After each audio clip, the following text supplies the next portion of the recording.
Hello everyone, आप सभी का स्वागत है मित्रों छाया ट्यूटोरियल यूट्यूब चैनल पे। तो जैसा कि हमने कल आपको बताया था कि हमने आपको 34वां क्वेश्चन करा दिया था। आज हमारा प्रश्न 35 करवाना है। तो आप लोग देख रहे हैं लेखन का महत्व। समझाइए, क्वेश्चन आपका 35वां है कि लेखन का महत्व क्या होता है। तो लेखन का महत्व इस प्रकार है। जैसे पहला आपका है दिया है कि लेखन से बच्चों के अक्षर बनावट में सुधार होता है, जिसमें बच्चे सुंदर लिखना सीख जाते हैं। लेखन से बच्चों में बौद्धिक विकास होता है। अब तीसरे में लेखन से बच्चों के शब्द भंडार में वृद्धि होती है और लेखन से बच्चों में मात्रात्मक जो त्रुटियाँ होती है वो समाप्त होने लगती है, कम हो जाती है। लेखन से बच्चों में भाषा में एक रूपता आता है। जब बच्चे किसी विषय वस्तु को लिखते हुए पढ़ते हैं तो वह विषय वस्तु जल्दी से बच्चे सीख जाते हैं, अगर उनकी लेखन सही है तो। और लेखन से बच्चों को अपने देश की सांस्कृतिक व सामाजिक विरासत का ज्ञान और प्रखर हो जाता है। प्रश्न 36वां आपका क्या दिया है कि आरंभिक स्तर पर भाषा शिक्षण का उद्देश्य बताइए। तो आरंभिक स्तर पर भाषा शिक्षण आपका पहला जैसे है कि बच्चों को अक्षर का ज्ञान कराना, दूसरा है बच्चों को अक्षर बनाना सिखाना, तीसरा है शुद्ध पढ़ना एवं लिखना बताना, चौथा है व्याकरण का ज्ञान कराना, पांचवा आपका है बच्चों में शुद्ध मात्रा लगाते हुए लिखने एवं पढ़ने की क्षमता का विकास करना, छठवां आपका है कि धारा प्रवाह लिखना एवं पढ़ना सिखाना, सातवां है आपको बच्चों के शब्द भंडार में वृद्धि करना, आठवां है कि आपको बच्चों में गद्य एवं पद्य को समुचित रूप से पढ़ने की क्षमता का विकास करना। नेक्स्ट क्वेश्चन आपका है 37वां क्वेश्चन है कि आरंभिक स्तर पर बच्चों के लेखन क्षमता में विकास आप कैसे करेंगे। तो आरंभिक स्तर पर हम बच्चों के लेखन के विकास हेतु निम्न उपाय किए जा सकते हैं। जैसे कि पहले आपका दिया है कि सबसे पहले आप बच्चों को गोली बनाना बताना चाहिए, सबसे पहले बच्चों को। दूसरा, इसके बाद खड़ी रेखाएं बनाना बताना चाहिए। फिर उन बच्चों को रेखाओं के बाद आड़ी तिरछी रेखाएं खींचना बताना चाहिए। फिर चौथे में आपका है कि अक्षर निर्माण के क्रम में सबसे पहले बच्चों को एक तरफा घुमावदार अक्षर बनाना सिखाया जाए। फिर उसके बाद से दो तरफा घुमावदार अक्षर बनाना सिखाया जाए, जिससे कि बच्चों में पहले गोले का अभाव होगा, फिर खड़ी कैसी रेखा बनती है, कैसे सीधी रेखा बनती है, फिर बच्चे तिरछी रेखा सीखना सीख लेंगे। फिर वो अक्षरों का निर्माण धीरे धीरे करने लगेंगे, जिससे बच्चों में अक्षर का निर्माण करने आ जाएगा और वो अक्षर बनाना सीख जाएंगे।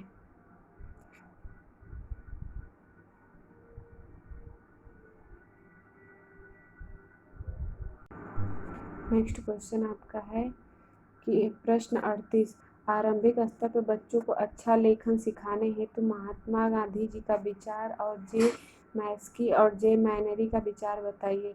तो उत्तर है महात्मा गांधी के अनुसार बच्चों को लिखना सिखाने के पूर्व इन्हें चित्रकला सिखाना चाहिए।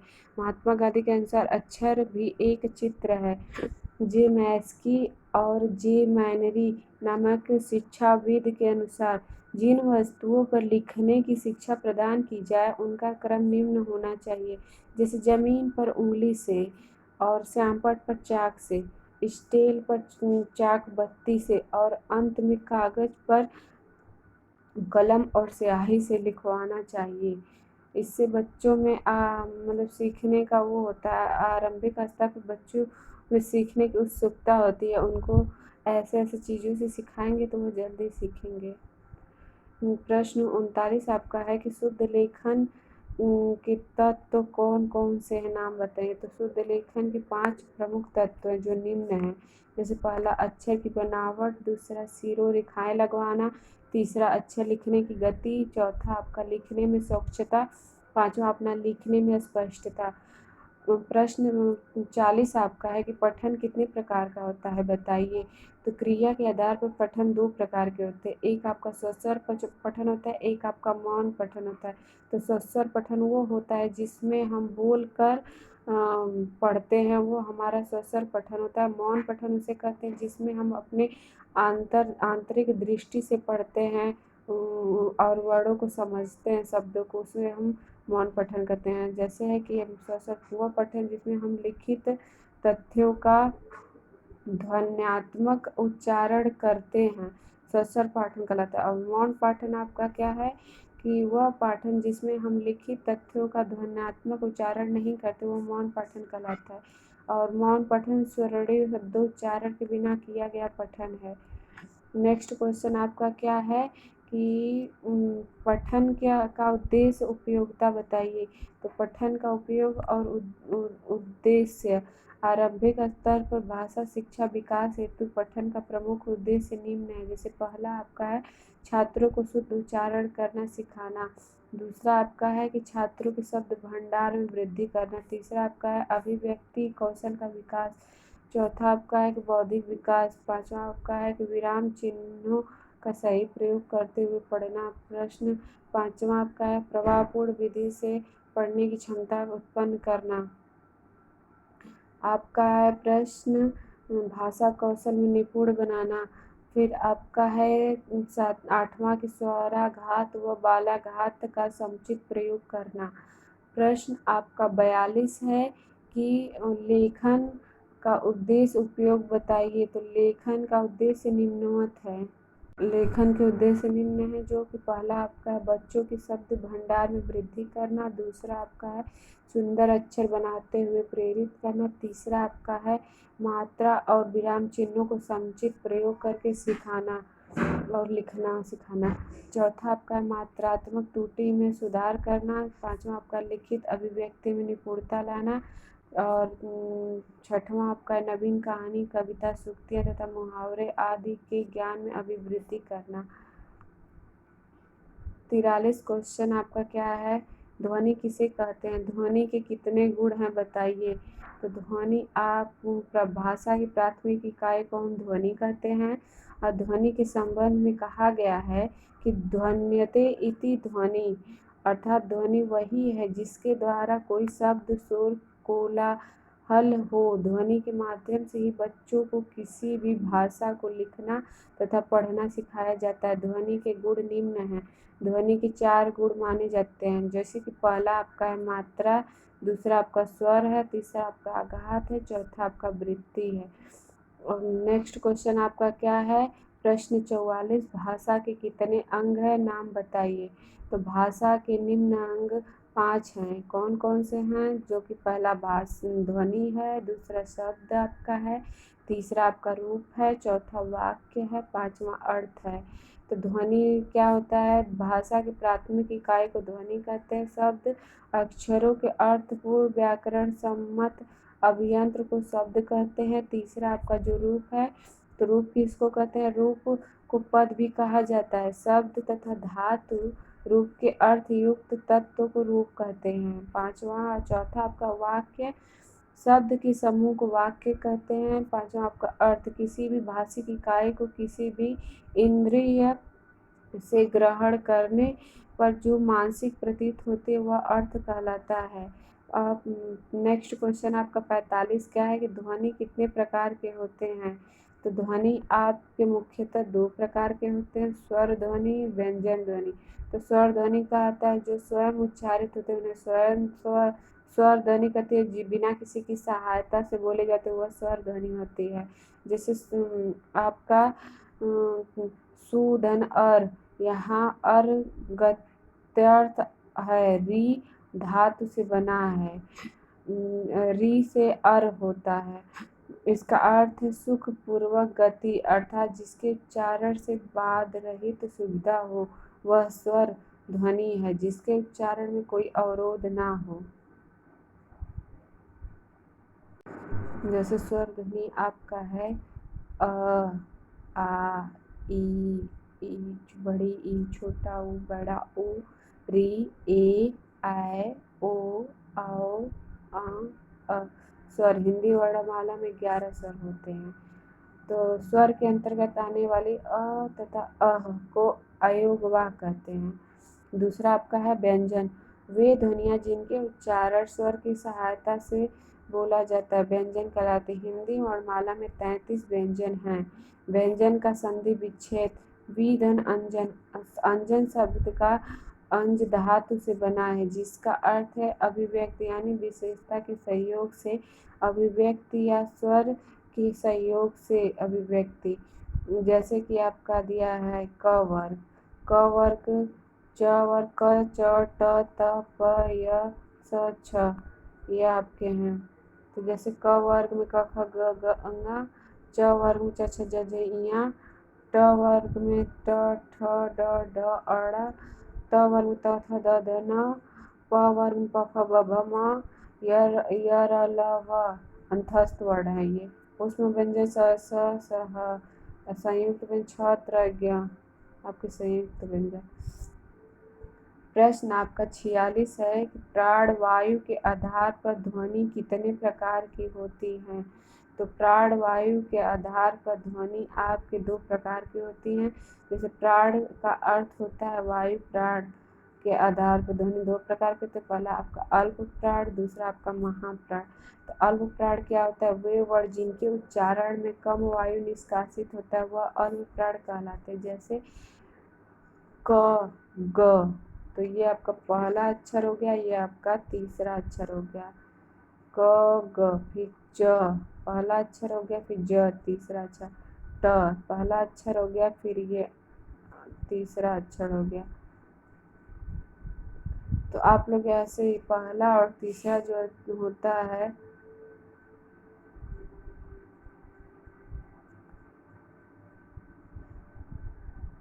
ये आपका अल्प प्राण होता है। और महाप्राण वे वर्ण जिनके उच्चारण में अधिक वायु निष्कासित होता है वह आपके महाप्राण होते हैं। जैसे ख घ छ झ ठ ढ थ ढ भ भ भ आदि। नोट में आप लोग लिख सकते हैं कि प्रशिक्षु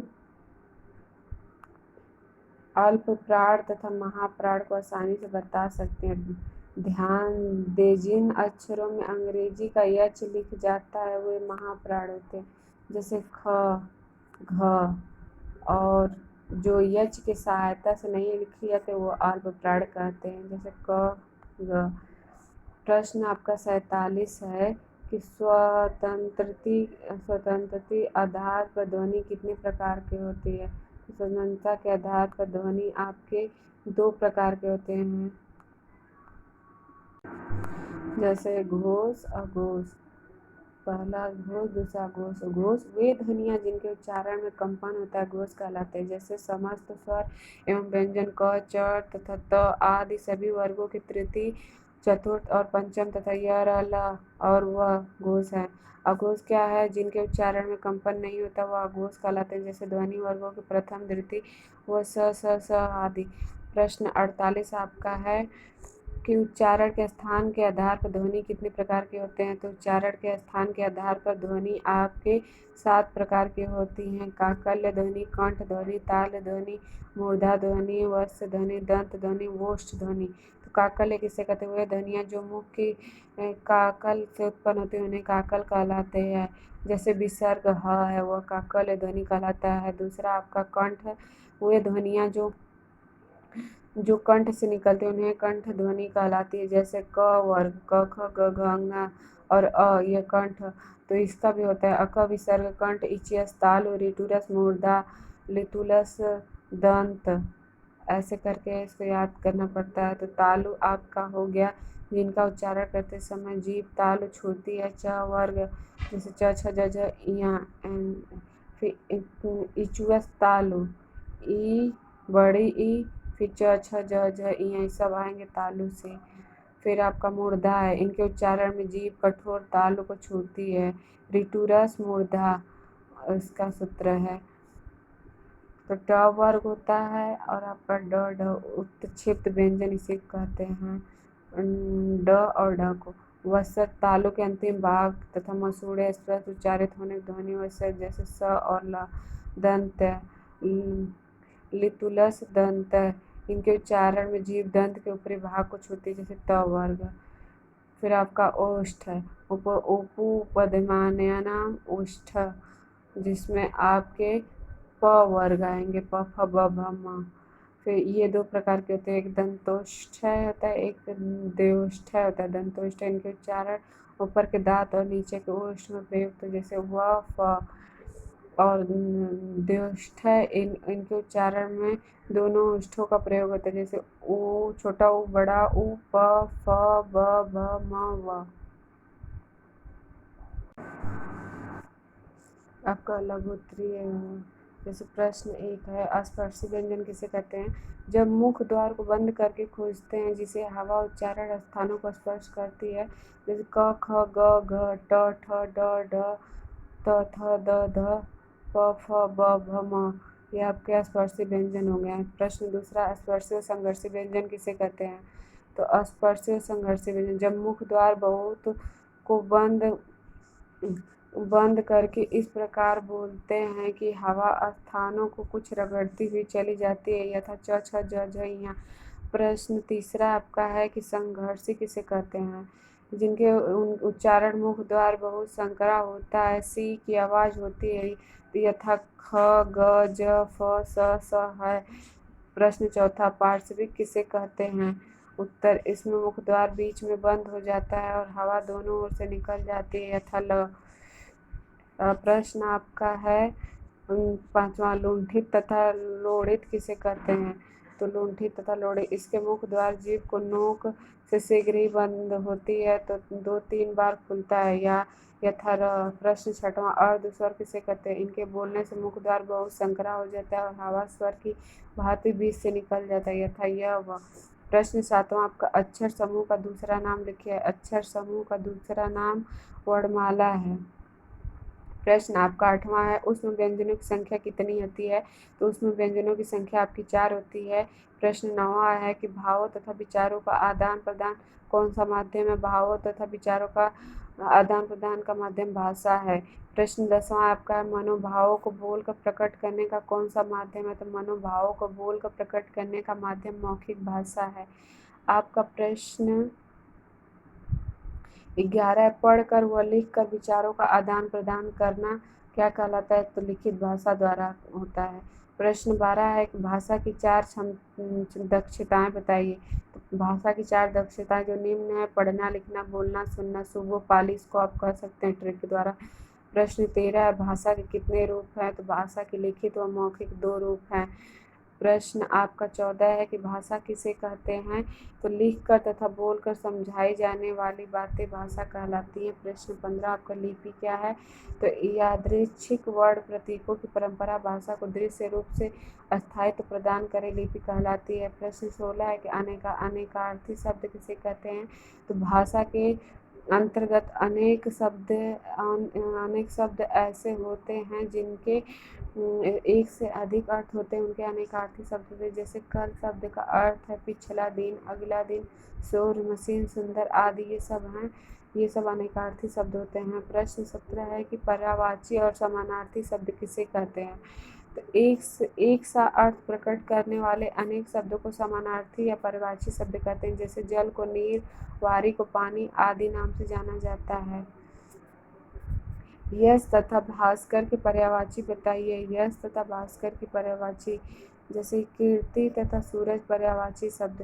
प्रश्न 19, तुकांत शब्द क्या है? उत्तर, तुकांत शब्दों में उच्चारण की दृष्टि से सभी शब्दों में अक्षरों तथा स्वरों की किसी भी प्रकार की एकरूपता होती है यथा रूप, पुष्ट, दुष्ट, झोंक, पोंक, टोंक, झंडा, अंडा, पंडा, संडा, डंडा, कंडा, ये सब हैं। प्रश्न 20 है, अनेकार्थी शब्द क्या है? तो अनेकार्थी शब्द भाषा को स्पष्ट, संक्षिप्त तथा सुंदर बनाने के लिए एक वाक्य एक ही शब्द व्यक्त करने वाले शब्द को अनेकार्थी शब्द कहते हैं। यथा जो बिना वेतन काम करे अवेतनिक, जिसका कोई उपमा न हो अनुपम होगा। हिंदी के अंतर्गत कितने विराम चिन्हों का प्रयोग किया जाता है? तो हिंदी के अंतर्गत आपकी 11 विराम चिन्हों का प्रयोग किया जाता है। प्रश्न 22 है कि अल्प विराम का प्रयोग कब किया जाता है? तो किसी वाक्य में अल्प विराम का प्रयोग देने के लिए अल्प विराम का प्रयोग किया जाता है। जैसे आपका पहला, राजन को जगाओ, ये आपका अल्प विराम, मत सोने दो। दूसरा, राजन को जगाओ मत सोने दो, ये आपका अल्प विराम है। प्रश्न 23 आपका है कि लेखन के प्रकार बताइए। तो लेखन के आपके 3 प्रकार हैं जो निम्न है। जैसे पहला आपका सुलेखन, अनुलेखन, श्रुति लेखन होते हैं। प्रश्न 24 आपका है कि लेखन शिक्षण विधियां बताइए। तो जैकार्ड विधि, मॉन्टेसरी विधि, पेस्टोलॉजी विधि। प्रश्न 25 आपका है कि एक सफल भाषा शिक्षक में कौन कौन से गुण होने चाहिए। तो जैसे शिक्षक लेखन में निपुण हो, भाषा का पूर्ण ज्ञान हो, प्रवाहमय वक्ता हो, शिक्षण का उच्चारण शुद्ध होना चाहिए। प्रश्न आपका 26 है कि अक्षर समूह का दूसरा नाम बताइए। तो अक्षर समूह का दूसरा नाम वर्णमाला है। प्रश्न आपका 27 है कि स, श, है किस प्रकार के व्यंजन है। तो यह आपके ऊष्म व्यंजन है। जिन वर्णों के उच्चारण में हवा मुख से रगड़ खाती हुई धीरे धीरे बाहर निकलती उन्हें ऊष्मा संघर्षी व्यंजन कहते हैं। तो ये स, ह आपके ऊष्मा संघर्षी व्यंजन कहलाती है। तो आपके अब नेक्स्ट क्वेश्चन आपका क्या है, भाषा शिक्षण के 4 प्रमुख कौशल कौन कौन से हैं। तो भाषा शिक्षण के 4 प्रमुख कौशल आपके श्रवण है, उच्चारण है, वाचन है एवं अभिव्यक्ति है। नेक्स्ट क्वेश्चन आपका है कि अनभिज्ञ तथा मुक्त का क्रमशः विलोम शब्द लिखिए। तो अनभिज्ञ का सुभिज्ञ होगा, मुक्त का बंधन होगा। प्रश्न आपका 30 है कि छत्रज्ञ किस प्रकार के व्यंजन है। तो छत्रज्ञ आपके संयुक्त व्यंजन है। प्रश्न 31 है ओ औ का उच्चारण स्थान लिखिए। तो ओ औ का उच्चारण स्थान कंठ और ओष्ठ है। प्रश्न 32 यह किस प्रकार के व्यंजन है। अंतस्थ व्यंजन है। प्रश्न 33 अनुस्वार किसे कहते हैं। अनुस्वार के उच्चारण में वायु नाक से निकलती है और उच्चारण झटके के साथ होता है, जैसे ठंडा व कंचन, जंगल इत्यादि। लिपि किसे कहते हैं। तो भाषा के लिखने की विधि को ही लिपि कहलाती है, अथवा मुख से उच्चारित ध्वनियों को लिखने में जो ध्वनिया चिन्ह विशिष्ट रूप से निर्धारित होते हैं उन्हें लिपि कहते हैं। प्रश्न 35 अवाच्य और उचित का क्रम विलोम लिखिए। प्राचीन तथा अनुचित होगा। प्रश्न 36 अग्नि, अमृत तथा गणेश के दो समानार्थक शब्द लिखिए। अग्नि का अनल होगा, पावक होगा, आग होगा। फिर आपका अमृत है, अमृत का समानार्थी पीयूष होगा, सुधा होगा, सोम होगा। गणेश का लंबोदर होगा, विनायक होगा, गणपति होगा। प्रश्न आपका 37वां है कि शब्द एवं पद से आप क्या समझते हैं। तो प्रश्न ये 2016 में आपका पूछा गया है। वर्णों के सार्थक मेल को शब्द कहते हैं तथा कविता की कुछ पंक्तियों के मेल को पद या छंद कहते हैं। तो फ्रेंड आज के लिए बस इतना ही। आई होप कि आपको ये वीडियो समझ में आ रहा हो, और अगर समझ में आ रहा तो आप लोग वीडियो को लाइक, सब्सक्राइब और शेयर करें प्लीज़ फ्रेंड। तो आज के लिए बस इतना ही। आज अपना वीडियो यहीं पे हम रोकते हैं। कल फिर अगले क्वेश्चन से स्टार्ट करेंगे। तो फिर आपका हिंदी समाप्त करने के बाद फिर नेक्स्ट आपका संस्कृत या कंप्यूटर स्टार्ट किया जाएगा। Thank you friend, thank you.